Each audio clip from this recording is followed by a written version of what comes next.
Information Center 喺咗啦，係緊嚟多啦。落網曲咩？跟上東路的，你當得嘅，係咯呀。After care 啲人同睇得到咧，跟上 patient health upon all sorts of information 啊，睇得到咧。All Information Center 即係叫咩？咁好嘅。Thank you, thank you, thank you, thank you, thank you, thank you, thank you.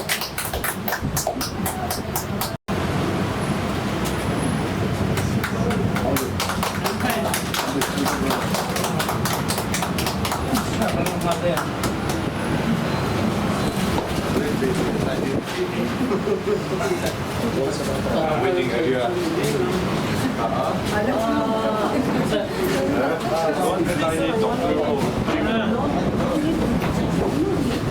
Come look and check you.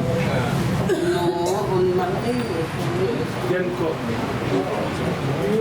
Come on Saturday. Examination visit. OPD ang ito. Ano yan, luto siya?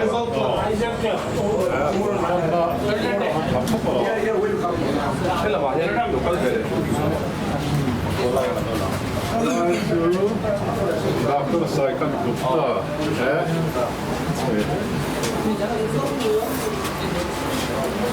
Excuse me? Hello, doctor.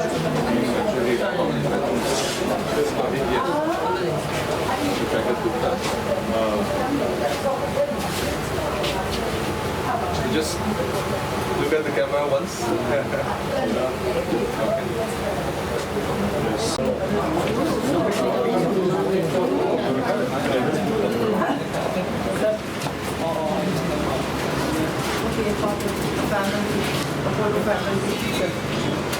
Sir, this is a book.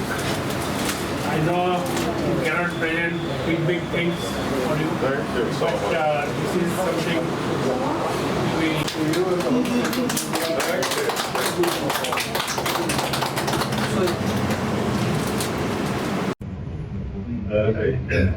Kan vaan ei kovinkaan Apollo Hospital telokan omikarilla.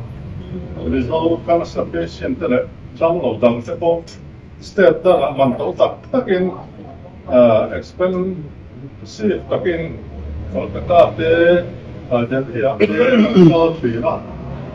in zone sapin in vai mari in zone sapin kan kalfina.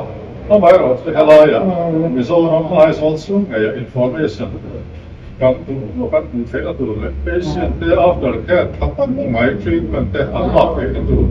Tatian kun he alla hong ta hi alla hong tatia. Mi zone puitetaan Tilrupuilta ja he information center hi alla thamne zela. Ekira suan clinic le hospital. Pharmacy te. Sang klung so ka wellest of so ka anons ho zela. Kan viisiä kätyksessä kuivoka. Telaaja apuisi on tehty Apollo Hospital Doctor. Kan doctor editor härtepo dutsakna kahla ani. Nyt joka se on